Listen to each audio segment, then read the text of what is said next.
اسلام آباد وزیراعظم شہباز شریف سے پاکستان میں تعینات برطانوی ہائی کمشنر جین میریٹ نے ملاقات کی ہے۔ وزیراعظم شہباز شریف نے شاہ چارلس سوم کے لیے نیک خواہشات کا اظہار کیا۔ وزیراعظم نے شاہ چارلس سوم کے پاکستان کے دورے کی دعوت کا اعادہ کیا۔ وزیراعظم نے دونوں ممالک کے درمیان دو طرفہ تعلقات میں پیش رفت پہ اطمینان کا اظہار کیا۔ شہباز شریف نے کہا کہ غزہ اور یوکرین میں دیرپا امن کے قیام کے لیے اجتماعی کوششوں کی ضرورت ہے۔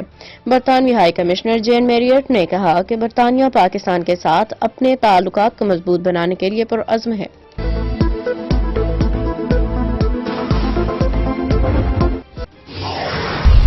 اسلام آباد وزیراعظم شہباز شریف نے ماہ رمضان کے دوران سحر و افطار کی تیاری کے لیے گھریلو صارفین کو گیس کی فراہمی کے دوران پیش آنے والی شکایات کا فوری نوٹس لے لیا۔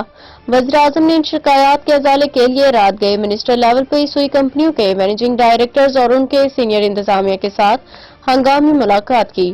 ملاقات میں ہونے والی گفتگو کی بنیاد پہ دونوں سوئی کمپنیوں نے صارفین کو درپیش مسائل کو حل کرنے کے ساتھ ساتھ ماہ رمضان کے لیے فیلڈ اسٹاف اور کنٹرول رومز کے ذریعے گیس پریشر کی باقاعدہ نگرانی کے لیے فوری اقدامات کیے۔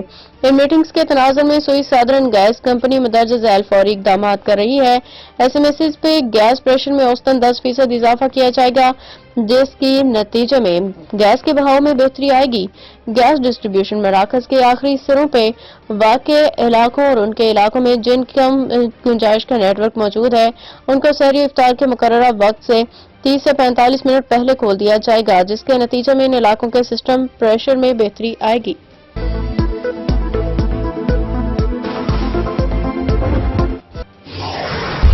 حکومت اور پیٹرولیم ڈیلرز ایسوسی ایشن کے درمیان مذاکرات کامیاب، ہڑتال منسوخ۔ پیٹرولیم ڈیلرز ایسوسی ایشن اور وفاقی حکومت کے درمیان کامیاب مذاکرات کے بعد پیٹرولیم ڈیلرز ایسوسی ایشن نے اپنی ہڑتال کی کال واپس لے لی۔ پیٹرولیم ڈیلرز ایسوسی ایشن کے ترجمان نے بتایا کہ ایسوسی ایشن کے نمائندوں اور سیکرٹری پیٹرولیم کے درمیان ہونے والے مذاکرات کامیاب ہو گئے ہیں۔ وفاقی وزیر پیٹرولیم نے ایسوسی ایشن کو یقین دہانی کرائی کہ پیٹرولیم کی ڈی ریگولیشن سے ان کے مارجن پہ کوئی اثر نہیں پڑے گا۔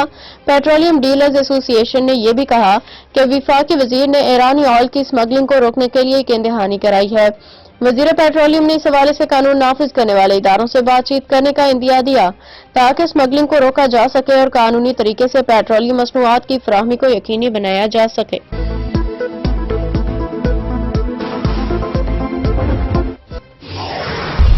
ادارہ شماریات نے فروری 2025 کے مہینے کے لیے ماہانہ مہنگائی کے اعداد و شمار جاری کیے ہیں، جن کے مطابق فروری میں مہنگائی کی شرح میں 2.82% کی کمی آئی ہے۔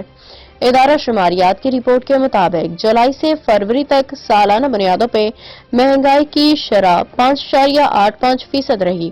رپورٹ میں بتایا گیا کہ فروری 2025 میں مہنگائی 1.52% کم ہوئی۔ اس کے علاوہ جنوری 2025 میں مہنگائی کی شرح 2.4% ریکارڈ کی گئی تھی، جبکہ فروری میں یہ شرح 23.1% تھی۔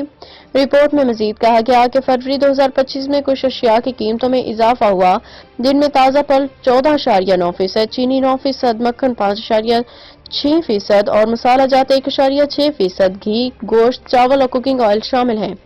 تاہم فروری میں ٹماٹر کی قیمت 56.7%، پیاز کی 31.4%، آلو کی 20.1% کی کمی ہوئی ہے۔ اس کے علاوہ دال چنا 10.2%، چائے کی پتی 10%، بیسن 8.6%، چنے 5.5% سستے ہوئے۔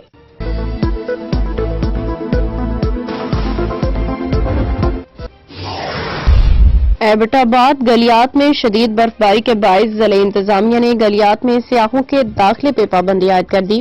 انتظامیہ نے سیاحوں سے گزارش کی ہے کہ گلیات کی جانب غیر ضروری سفر سے اجتناب کریں تاکہ شدید برفباری کے باعث مشکلات سے بچ سکیں۔